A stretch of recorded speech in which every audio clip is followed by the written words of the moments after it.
Hello all! Today we are going to discuss most of the terms associated with the light, reflection and refraction. So let's start with looking at the diagram present on the screen. It's hollow glass sphere which shows all the terms of a spherical mirror. Let's take a part of the mirror projected inwards and call this as Mn. XY is the principal axis which is passing through the mirror, that is concave mirror Mn.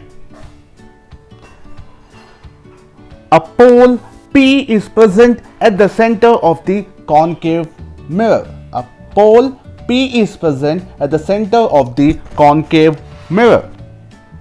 You can also observe a letter C which indicates the center of curvature. What is the center of curvature?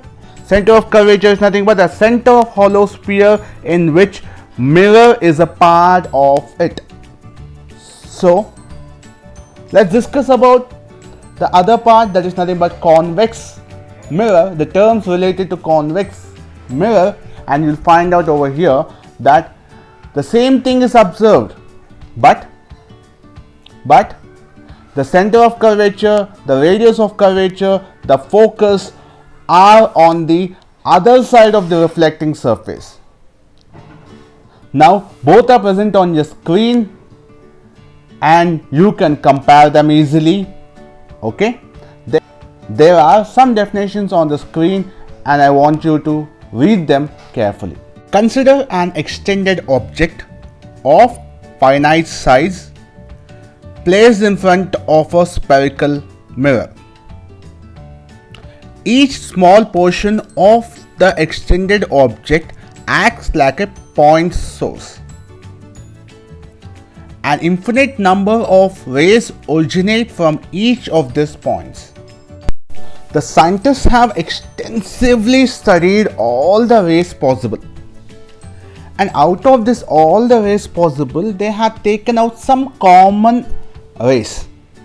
These common rays are: number 1, a ray parallel to the principal axis after reflection will pass through the principal focus in case of a concave mirror, or appear to diverge from the principal focus in case of convex mirror. Number 2, a ray passing through the principal focus of a concave mirror or a ray which is directed towards the principal focus of a convex mirror after reflection will emerge parallel to the principal axis. Number 3, a ray passing through the center of curvature of a concave mirror or directed in the direction of a center of the curvature of the convex mirror after reflection is reflected back along the same path. Ray number 4, a ray incident obliquely to the principal axis towards a point P on the concave mirror or a convex mirror is reflected obliquely. The incident ray and the reflected rays follow the laws of reflection at a point of incidence, make equal angles with the principal axis, and you can see all this in the diagrams above.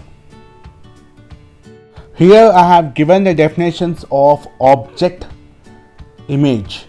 Image is of two types: real image and virtual image. So for the formation of image, the light rays should come from the object. So what is an object? Object is a source of light. Object is a source of light. The light rays which are coming from the source meet at one particular point. That point where the light rays meet is the formation of image. Images are of two types. One is real image and virtual image.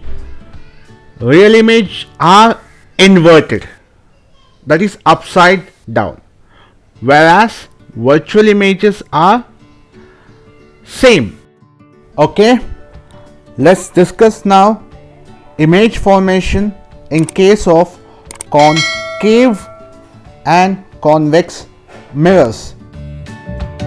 In the animation 1, we find that object is at infinity.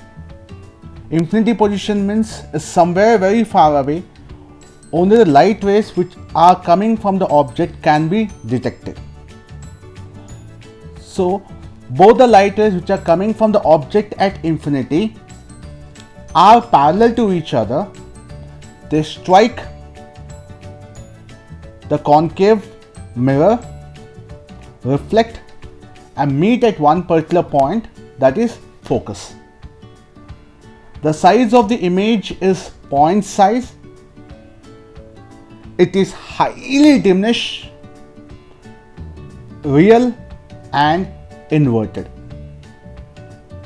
Animation 2, object beyond center of curvature. Light ray 1 is parallel to the principal axis, other ray passing to the center of curvature. Image is formed between center of curvature and focus. Image is inverted and real diminished. Animation 3, object on center of curvature. Light ray is parallel to the principal axis.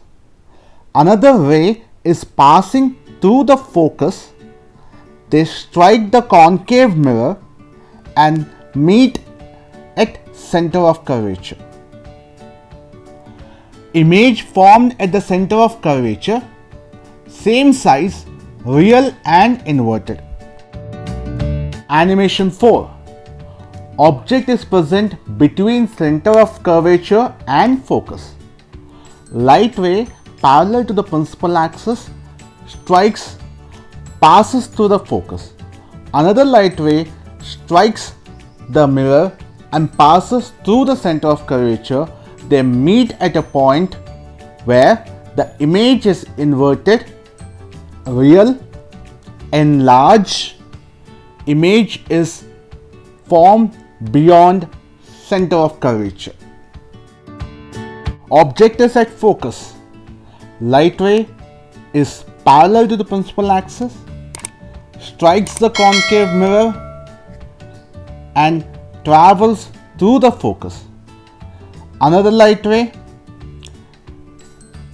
travels, strikes the principal axis and passes through the center of curvature. They don't meet. The object is at, image is at infinity, highly enlarged, real and inverted. Animation 6, object is between focus and pole. Light ray strikes, moves in the direction of the pole, strikes the concave mirror and reflects. Another light ray strikes the concave mirror and passes through the center of curvature. The image formed is behind the mirror, enlarged, virtual and erect. Let's watch all the animations together from animation 1 to animation 6. Okay, now till now we have discussed about concave. Now let's discuss about convex. Convex mirrors are called as divergent mirrors. They mostly form virtual and erect images. Let us try to understand by looking at the animation. Animation 7. Object position at infinity.